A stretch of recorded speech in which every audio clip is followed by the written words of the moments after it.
Hello.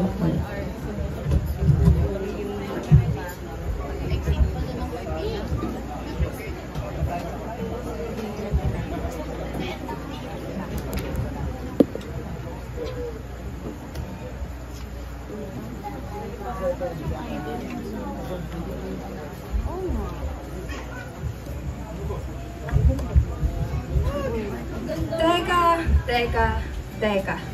Parang hindi ito yung simula. Hindi ako ito. Ito'y aking nakaraan.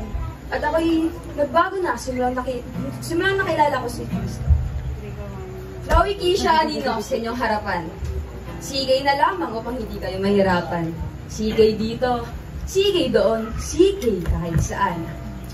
Bago ako mag-upisa, gusto ko lamang ipaalam sa aking mga nasa harapan. Ang akin ko lang babanggitin ay sensitibo. At maaaring may mga nararanas na ito sa inyo. Ang pamagat ng tulang ito ay may liwanag sa dilim. Noong bata pa ako, ang mundo ay puno ng saya. Bawat laro, puro ligaya at sigla. Walang problemang iniisip. Tawang aking musika. Para bang ang buhay ay laging magaan. Laging payapa ang hangin. Ngunit sa paglaki, unting-unting nagbago ang aking istorya. Mga araw na dati maliwanag, ngayon tila naglawan na. Sa bahay na minsan nakala ko'y tahanan, ngunit ako'y naging kulungan na puno ng away at sigawan. Gabi-gabi nagdalagan, gustong kumawala sa mundong tinatapakan. Sa isang tahanan na tila ba'y may lason sa hangin, pamilya'y naging pader na bumabalot sa dilim. Sinturon sa leeg, ang hirap sa pakiramdam, isang tagpo ng pagpapakawala sa mundong walang kalaban-laban. Ngunit bakit nga bang hirap huminga sa hangaring lumisan?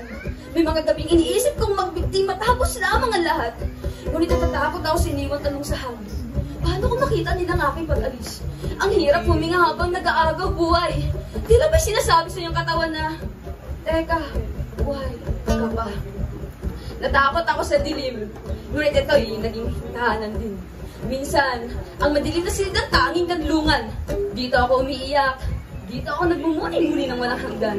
Ano ba ang silbi ng aking mga gabi? Sa bawat gabi, ako'y mapatisa't walang katabi.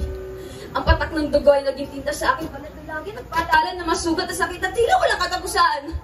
Walang kalayaang nakakamit. Ngunit sa bawat gabi ng aking paglayo sa liwanag, ay may isang liwanag na gula sa taong hindi ko nasaang dumating. Mula sa itaas na hindi ko nasaang dumating. Isang Diyos.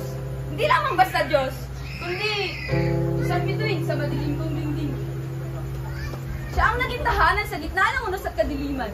Sa kanya ko natutunan na hindi kailangan ng takasan, na hindi solusyon ang pagwawakas ng ating buhay at laban.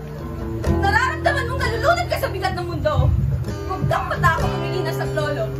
Huwag mong dalhin mag-isa ang bagyo, sapagkat may mga tao sa paligid na handang makinig at umalalay sa'yo. Isang Diyos, kaibigan, mahal mo sa buhay, o kahit sino man daw makiramay sa pag-iisa mo.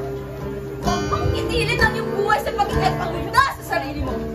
Palagi mo tatandaan, hindi kailanman magiging solusyon ang kamatayan. Sapagkat may mga taong makakapitan mo, may mga taong nandyan lamang sa tabi mo, may mga taong hindi ka iwan, may mga taong sasandalan mo kapag hindi sangayon sa'yo ang mundo. Ngayon, ang dilim ng aking kaibigan, ngunit hindi ko na ito tinitiran.